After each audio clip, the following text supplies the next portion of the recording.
Good morning, and welcome back to Gaming with ADHD. Today on Hobby Time, I wanted to show you a simple 4-step method that you can use to put some paint on your board game miniatures to make them look better on the table and hopefully increase your enjoyment of the game. Now, before we go forward, many people will recommend that you use an airbrush for this process, and I have used it for this in the past. However, I am not recommending it to you now because I don't want you to have to go out and buy expensive tools for this. If you have an airbrush or you want to get one, simply replace step 2 with an airbrush instead, and it will work great. So, to get started, let's take a look at the different materials that you're going to need. And let's get a little bit of light in here. Very bright. Okay, so first what you're going to need is 2 different colors of spray paint. You're going to want the first one to be either black or a really dark gray. You know, think Lego Batman for this. The second one you'll want to be white. You could use a light gray, but for this process, keep it simple and just go for a white spray paint. Okay. Next, you're going to want an ink or a wash of your choosing. For this one, I've got Army Painter Flesh Wash, but I'm also going to be using the light tone, the strong tone, and the red tone. Okay? Just because I want you to see that you can get some different looks just by switching out which wash you're going to use. Okay. Next, you're going to want some black paint. I have 2 choices here. I have just an acrylic craft paint, and I also have some model color black. For this, I'm actually going to use the craft paint. I'm recommending that because while it's generally very thick, it's not anything I would recommend for actually painting your miniatures. In this case, we're just going to use it for the bases of the model. And so regardless of where you're at, if you can get to a Michael's, you could get, or a Hobby Lobby, anything like it, you could get just some plain black craft paint. So definitely something I would recommend. The other thing is you're going to want a good-sized paintbrush. If you watched my video on absolute beginner tips for getting started painting your miniatures, you'll see that I recommended a set of brushes from Hobby Lobby, and this is the number 8 brush from that set, but you can use what is available. You aren't worried about details in this, just the coverage. Just for example, like this is a 1/2-inch brush. This is a bit overkill. You don't want this, especially when it comes time to do the base.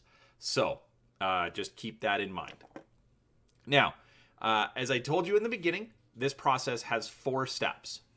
Now, step number 1 is you're going to use the black or dark gray primer to base coat your models. Okay.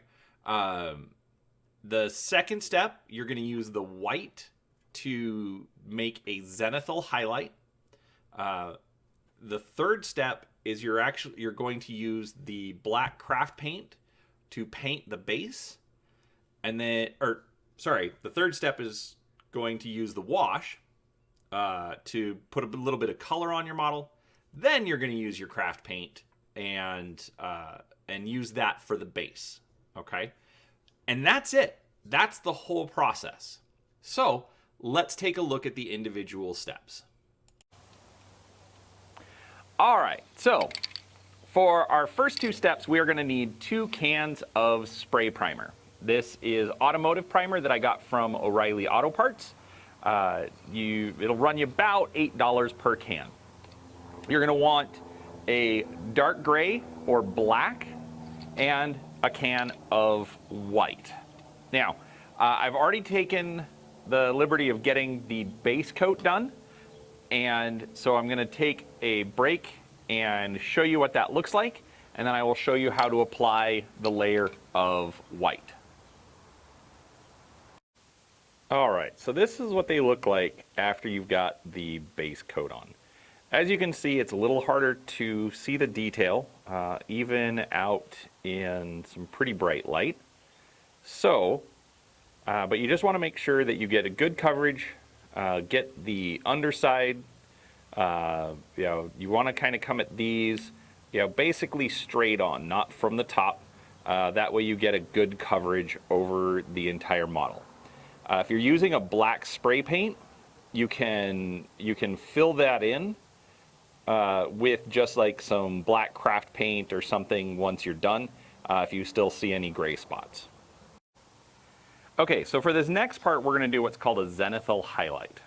You're going to take your white spray can, and you're going to hold it about 45 degrees from the model, about 6 inches away. Okay, you don't want to put a very heavy coat on this, but you want to go all the way around the model, applying this coat where it's basically just going to get the high surfaces of the model. So let me show you how that works. All right, so as I said, let's go ahead and do this zenithal highlight using our white spray paint. You're going to start, like I said, at about a 45-degree angle, about 6 inches away. You're going to want to make sure that you're not using a heavy coat, which getting some drops off of this.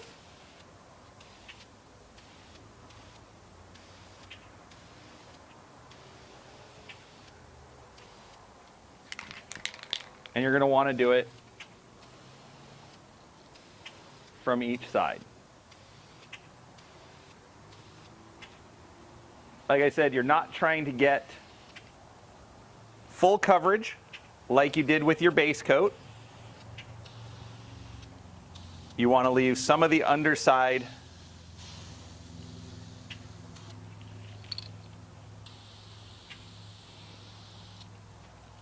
to still have some dark color in it.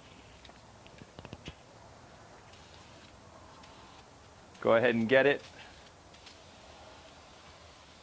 from each side.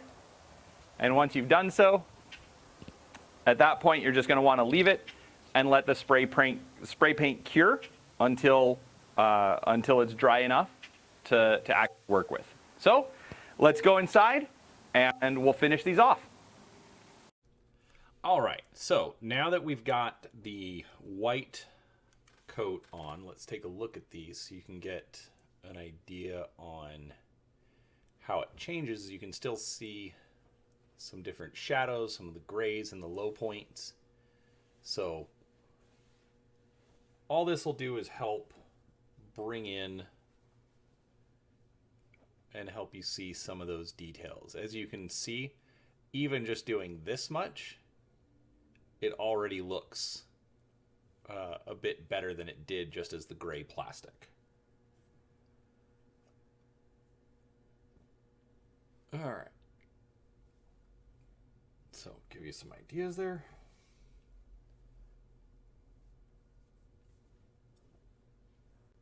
That one was left a lot less, a lot more gray than I was expecting. So, all right. So for each one, we're going to use a different color. For this guy, we're going to use the Flesh Wash, the Light Tone,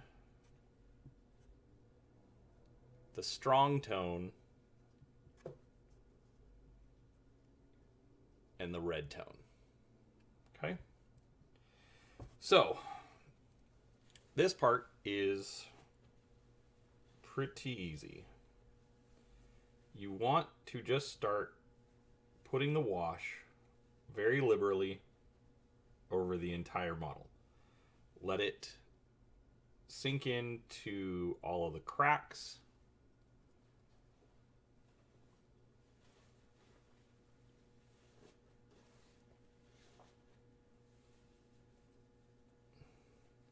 You want to get it over the entire thing. Get behind the gun. Get down the boots.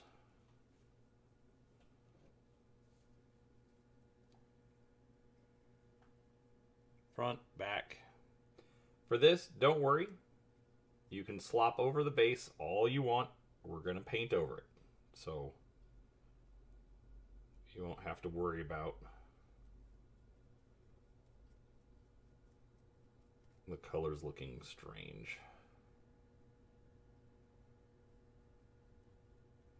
Alright, I think that's good enough for that guy. So let's rinse it off and we'll get the next one in.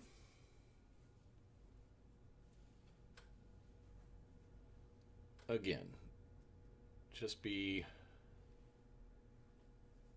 super liberal with this.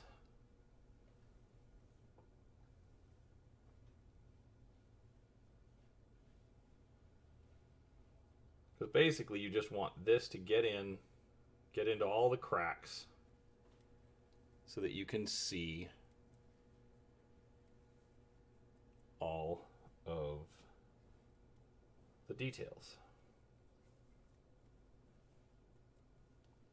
You know, when they come out as gray plastic, the light just doesn't either reflects too much or not enough, and when you're playing you just can't see anything. So we want this in the cracks, giving us enough contrast we can see.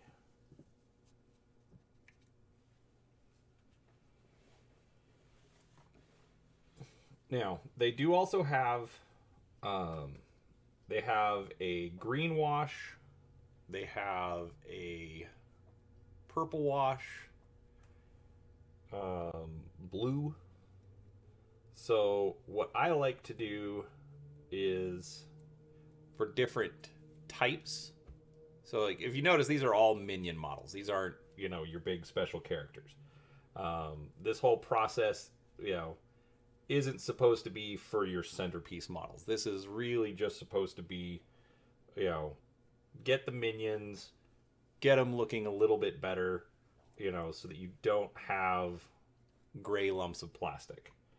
So what I like to do is, you know, just use like a different color so that each different minion has a little bit of a different look to them. But if you want to just get one color and use that for everybody, that works too. All right. And then our last one, and then we'll take a look at them. Basically, I'm doing this so we can give them some time to dry before getting some close-ups. So we've now got our red for the Reside.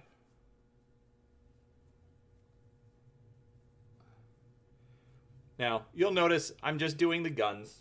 You know, even though obviously the gun wouldn't necessarily be colored red, you know, again, I'm just trying to keep this, you know, simple and quick so that I've got a little bit of color on my models and I can see the details on the game.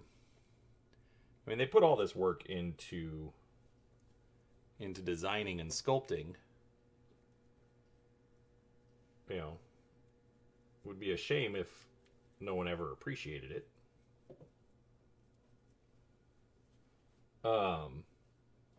But I will also show you here in a minute, you know, even after doing this, you know, you can still go in and pick out a few details, just to, you know, make it look as nice as you want. All right. So that's all you got to do for the wash. You don't got to be careful. You don't got to be neat and tidy. You know, just get the wash on there.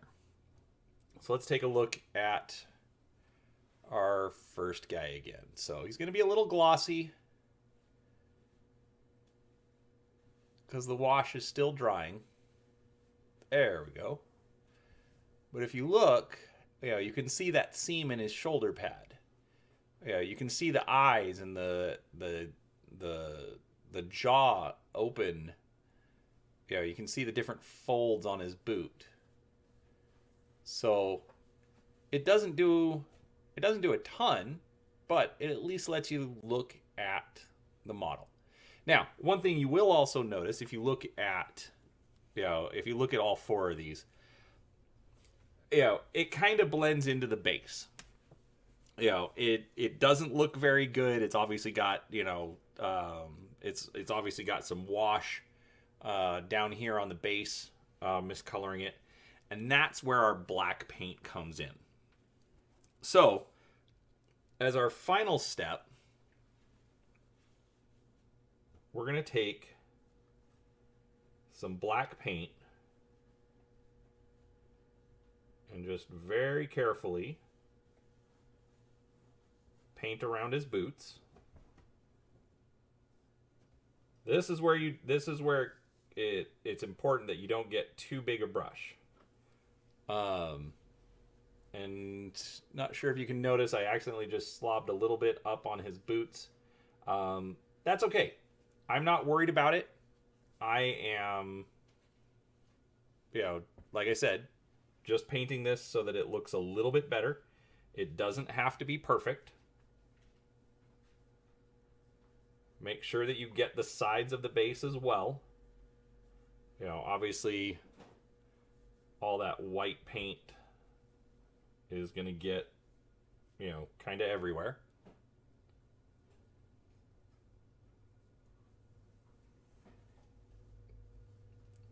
And if you're lucky, you'll only need one coat. But don't be afraid to go in and put a couple of coats on it. It does have this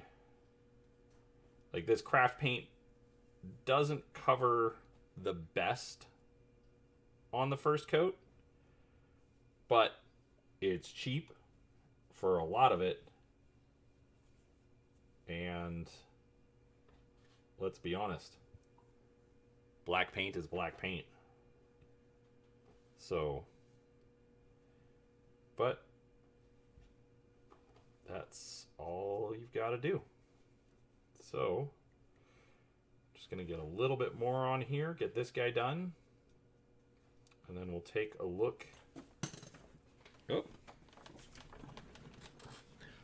Pro tip, always have something underneath your painting desk, especially if you have carpet in the house. So when you do what I just did, and you drop your paintbrush, you're not staining the carpet so that your spouse or your mom gets mad at you. So, I speak from experience. All right. So, we've got that done. Let's see. He needs a little bit more time to dry. So, let's just grab these last two. Let that dry, because it really does look different when it's dry. Oh, another thing I like about craft paint, it's almost always a very flat color. So you don't end up with a lot of gloss, which you can definitely end up with if you're using some of the hobby paints. Definitely if you put some of the washes. So like your figures will have a little bit of a glossy look to them after this is done, because of the ink. So just keep that in mind. So, but you notice how quickly this is going. obviously it's just 4 figures, and I am trying to go slow and hold it in a spot that you all can see it, and I can paint it without making a lot of mistakes. I also commit the cardinal sin of touching the painted model, which can wear off some of the paint, but again, these are board game miniatures. I'm not trying to enter them into any kind of a competition. So that's that. So I don't think I'm going to need any more, but let's take a look. So as you can see, just that little bit of black paint on the base really helps him to just stand out. And I can tell you from experience, he will look a lot better on the game board. I've done this with my Zombicide Black Plague. I also did it with my my Walking Dead All Out War, or it was the miniatures game, the one from Mantic Games. I did all of the zombies. I actually did all of the heroes because I was going for kind of a comic book feel to it, since the comics were all in black and white, and I'm now getting black paint all over my fingers. So that wasn't so bright. Let's grab this guy. So, but you'll notice, gives it a little bit of color and just does something a little bit nicer for the game. Now, 2 other things that you can do. These are completely optional. Do not think that you have to do them as part of my process. But a couple of things that you can do. So on this guy, I used it was Reaper Old Bronze on his gun. If I can get it to focus, sorry. Alright, so I used Old Bronze on the gun, and then I used some Leather Brown on the shoulder pad. I didn't want to go for much, just wanted to show off a little bit of detail. For the other Residi, or Reside, or however you say that, I used that Old Bronze again on his gun. I also used it on the cables on his face and on his back. And then I used the Leather Brown on his loincloth. So again, just a couple of colors of paint. I didn't do anything to those. I didn't try to wash or highlight or anything. I literally just put the color in there just to give it a little bit of a contrast. And, side by side, you can see it does make a difference, but it's not a big deal. Do it or don't. But regardless, I think you'll be happy with how your models come out. The last thing that I could recommend as a step is putting some sort of a sealant on your miniatures. Be it the Army Painter satin finish. I know Testers makes some, or at least they used to make some coatings. Even Games Workshop has some. So there are many options for what you can do. But all in all, as you can see, for these 4 miniatures, it went really quick to just get them to a level where you could see the details and just enhance the look of your board game. So I hope you enjoyed the video. If you did, please give it a thumbs up. If you haven't already, I would appreciate it if you subscribe to the channel. But other than that, thanks for watching, and we'll talk to you next time.